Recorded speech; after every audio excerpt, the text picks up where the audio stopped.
2024 मसीहा इलेक्शन रे ओडिशा रे भी होइछि भोट चोरी जार मिली सारी बड़ प्रमाण। ए वीडियो को शेष पर्यंत देखि सारा पर आपण मैंने निजे आपे आपे जानिबे जे ठीक ना भूल। ओडिशा रे इलेक्शन समय रे आहुरी मध्य एमिति घटना घटी जहाँ इतिहास रे विरल बा प्रथम। राति 11टा पर भी लोक भोट देइछन। शुणिक आश्चर्य लगुच ना। परसेंटेज हिसाब से बीजेपी ठारू बीजेडी को अधिक भोट मिली माने बीजेपी को जेतिकी लोक भोट देइछन्ती ताठरो अधिका बीजेडी को भोट देइछन्ती। किंतु ओडिशा रे आज बीजेपी सरकार अछि। ताठरो आहुरी आश्चर्यर कथा होछि जे कांग्रेस मात्र 14टा विधानसभा जीतिछि अर्थात 14 जन एमएलए जीतिछन्ती। किंतु से 14 जन भितर जन एमपी जीति जाइछन्ती। हेले किंतु बीजेडी रो 51 जन एमएलए जीतिले किंतु एमपी जणे भी नहीं। एमिति केमितिया गोटे गोटे ठी तो लोके एमएलए को भोट देइछन्ती किंतु एमपी को देई नाहांती कारण ताकर मने नाही। आउ गोटे गोटे ठी एमिति हिची लोके भोट तो देइछन्ती किंतु से भोट को भूत नहीं जाइछि। आपण माने भाबंतु गोटे बूथ को 100 जन भोट देवा पई गले ताले से 100 जन एमएलए को 100टा भोट एवं एमपी को 100टा भोट देवे। से जहाँ को भी दिंतु जो दल को कांग्रेस को दिंतु कि बीजेडी को दिंतु कि बीजेपी को दिंतु समस्त भोट मिसई देला 100टा लखा बाहर कथा। किंतु एमिति हिची एमएलए को 50 एमपी को 150 किंबा एमपी को 80 एमएलए को 120 यही भाया घटना घटी। आज्ञा यही तो हूँ ओडिशा भोटिंग रहस्य जे एमिति केमिति हैला। जदि गोटे बूथ को 100 जन लोक भोट देवाई गले एमएलए को 100 देवे एमपी को 100 देवे किंतु एमएलए को अधिका एमपी को कम किंबा एमपी को अधिका एमएलए को कम एमिति केमिति हैला। 2024 जो साधारण इलेक्शन रे बीजेडी अभियोग आनिला जे ओडिशा रे जो निर्वाचन होईछि ताहा सठिक रूप रे हेइ नै सेतिर अनेक भूलभाल रही। तेणु सी जाई निर्वाचन कमिशनर आमर जो भारतर मुख्य निर्वाचन कमिशनर अच्छा जहाँ द्वारा ये निर्वाचन करा जाउछि तो बीजेडी जाई अभियोग कला जे आमको रिपोर्ट दिया जाऊ तथ्य दिया जाऊ जे कोठी को बूथ रे केमती भोटिंग होईछि एवं केते लोक भोट देइछन्ति केमती केते संख्यार गणा होईछि। तो निर्वाचन कमिशनर तार तथ्य देबाकू वर्तमान पर्यंत राजी नाहांती। क्या अपनी माताओं बहुओं बेटियों सहित किसी भी मतदाता की सीसीटीवी वीडियो चुनाव आयोग को साझा करनी चाहिए क्या? यही कथा 2024 रु आज पर्यंत चली आसिलानी।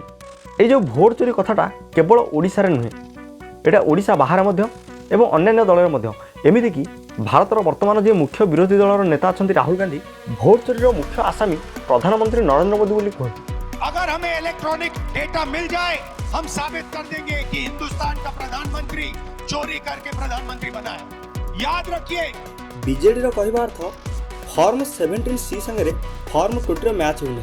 फॉर्म 20 और फॉर्म 17C ये दुटा जाक कौन? फॉर्म 17C लोक मैंने जो भोट दे था बूथ रे से बूथ रे केते भोट दिया है केते जन लोक भोट देइछन्ती फॉर्म 17C रे थाए। फॉर्म 20 होची जेतेबेले भोट गणति थाए से ईवीएम किंबा भोट बक्स रे केतेटा भोट रही केतेटा गणा हला ताहाको फॉर्म 20 रे रखा जाई थाए।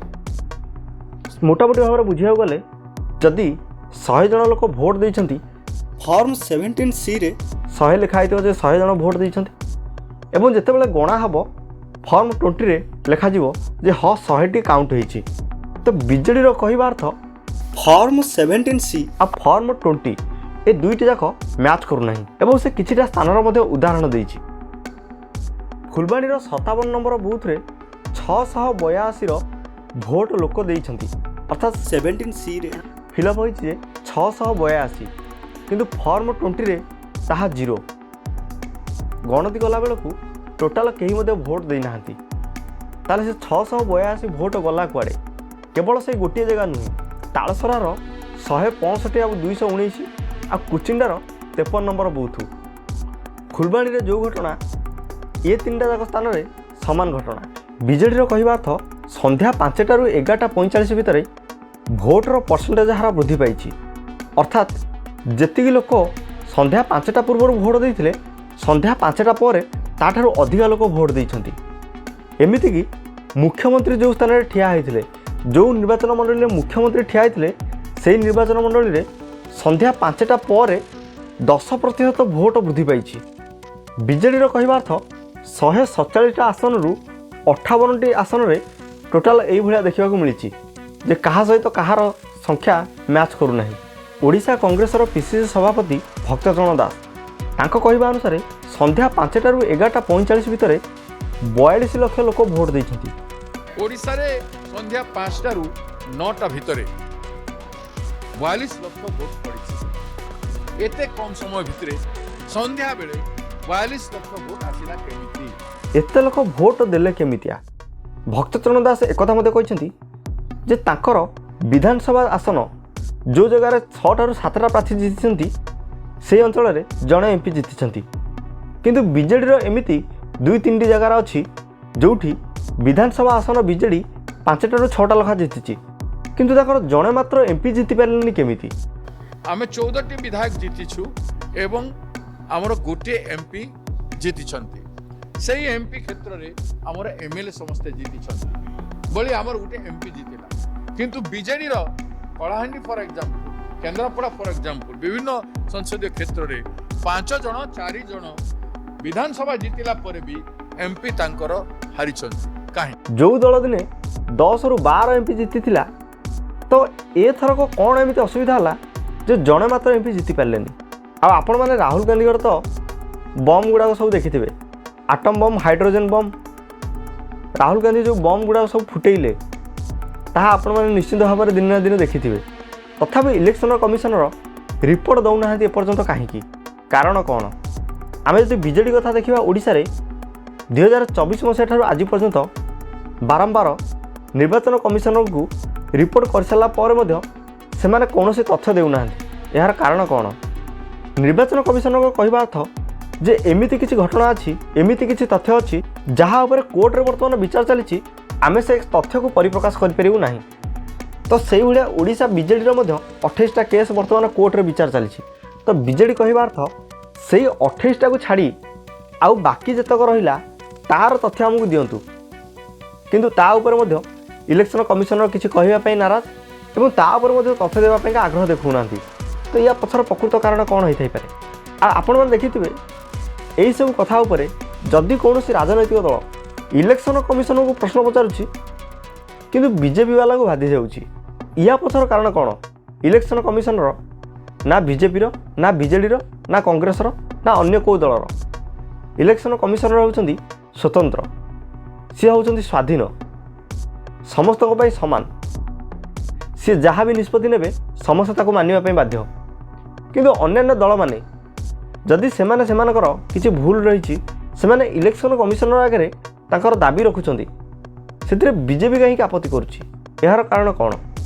आगे आपण मान गोटे कथा लक्ष्य करछथि जेतेबेले इलेक्शन हुए सेतेबेले राजनेता माने बा जो माने इलेक्शन रे लड़ू थांती तांकर जो मुखिया थांती एवं समस्त मिसिकिरी तांकर गोटे रिपोर्ट बाहर जे आमे केते आसन पाई परिबा जो आशायी कहती जे तुम केते परसेंट जितबार आशा रखुच। आगे सबू दल गोटे पटे किंतु बीजेपी फुल कॉन्फिडेंस सहित जे आमको एतिक मिल आठू अधिका मिल एते कॉन्फिडेंस केमिति? आपण मैंने उदाहरण देखु बिहार इलेक्शन गोटे इंटरव्यू रे अमित शाह को पचरागला जे आगामी इलेक्शन रे आपण केते सीट जीते बोली आशा रखुचंती। आपकी नजर में क्या स्थिति दिख रही है? बहुत अच्छी स्थिति है, हम कंफर्टेबल पोजीशन में हैं। हम 160 से ज्यादा सीटों के साथ बिहार में बहुमत का 160 का आप दावा कर रहे हैं? मतलब 160 से ज्यादा मतलब एवं बिहार रिजल्ट जहाँ है ताहा मध्य ठीक से है जे गोटे दल एते कॉन्फिडेंट केमिति? आ ओडिशार कथा प्रधानमंत्री कहले जे 4 जून रु ओडिशार बीजेडी सरकार हटिबा को जाउची। 4 जून बीजेडी की एक्सपायरी डेट लिखी हुई है, मान लीजिए। और मैं आज आप सबको भाजपा के सरकार के मुख्यमंत्री के शपथ समारोह के लिए निमंत्रण देने आया हूं। आगे जो कथा को कई विश्वास भी करि पार नथिले जो कथा कहीं भाभी भी नथिले जे सतरे नवीन पट्टनायक हारीजे सतरे बीजेडी 4 जून रे तार एक्सपायर डेट हो जे सतरे 4 जून रे ओडिशार सरकार परिवर्तन हो आगे गोटे राजनैतिक दल बा दलर लीडर बा जी भी राजनीति करुँच से आशा करिपारନ୍ତି जेहेतु से इलेक्शन लड़ुंट लोक सागर मिशिंट से पाखे निश्चिंत किसी ना किसी तथ्य रही जहाँ बल से कहते किंतु यह नुह जे सब बेले सामान कथा हो बेले बेले भूल भी पारे बेले बेले जो कथा आशा करा जाए ताठू कमी भी पारे बेले बेले बढ़ी पारे किंतु बीजेपी क्षेत्र में संपूर्ण ओलटा कौन से गोटे थर भी कमिबार आम देखने जहाँ कहती से माने आकुरेट से टाइप घटना घटी जाए ओडिशार कथा आपण मैंने देखूँ 4 जून में बीजेडी हटिबो एवं हटिला बिहार रे अमित शाह गोटे राजनैतिक दल एते कॉन्फिडेंट केमिति सेमानकर राजनैतिक गणित बा राजनैतिक ज्योतिष पाठ कौन एते स्ट्रंग तांकर अंक घर कौन एते स्ट्रंग जे से अंकर केबे भूल करना ना या पछरे आउ किछि कारण रही आज्ञा आपण मन कौन लगुच प्रकृत ये भूल कहार ईवीएम ना आम मानकर ना इलेक्शन कमिशनर प्रकृत में भोट चोरी होईछि ना हेनी जे पर्यंत आम पाखु सठिक रिपोर्ट आसी ना से पर्यंत आम कहीपर ना जे प्रकृत में भूल कहार आपन को कौन लगुच